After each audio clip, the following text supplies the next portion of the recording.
Salut à toutes et à tous et bienvenue à cette nouvelle édition de Direct. Ce soir, nous allons parler de la Haute-Égypte, d'Assouan, mais aussi des jeunes et de la jeunesse égyptienne.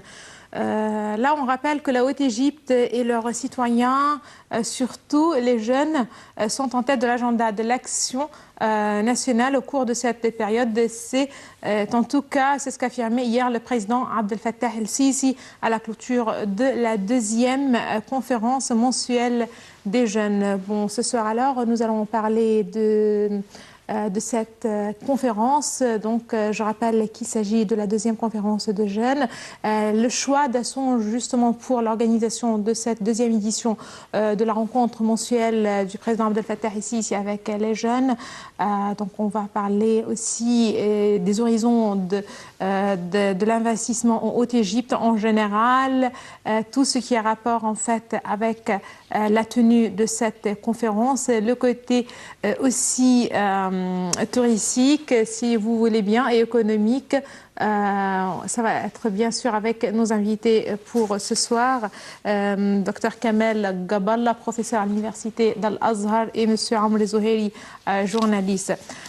Donc justement, avant de commencer la partie débat et donc essayer de savoir un petit peu qu'est-ce qui peut arriver après la tenue de telle conférence, je vous propose tout de suite un commentaire justement sur cette rencontre. Et je rappelle alors que le président Abdel Fattah el-Sisi a inauguré avant-hier, le vendredi 26 janvier, à Assouan, la deuxième conférence mensuelle des jeunes qui, pendant 2 jours, a fait la lumière sur les questions de développement dans les gouvernorats de la Haute-Égypte en matière économique, touristique et industrielle pour aider à l'amélioration des conditions de vie des citoyens et la création de nouvelles chances d'emploi pour les jeunes.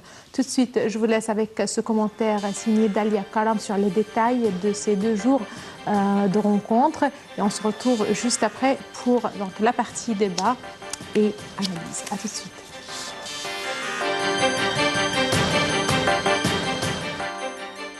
Les provinces de la Haute-Égypte et leurs citoyens, surtout les jeunes, sont en tête de l'agenda de l'action nationale au cours de cette période. C'est ce qu'a déclaré le président de la République au cours de la deuxième conférence mensuelle des jeunes tenue les 26 et 27 janvier à Assouan.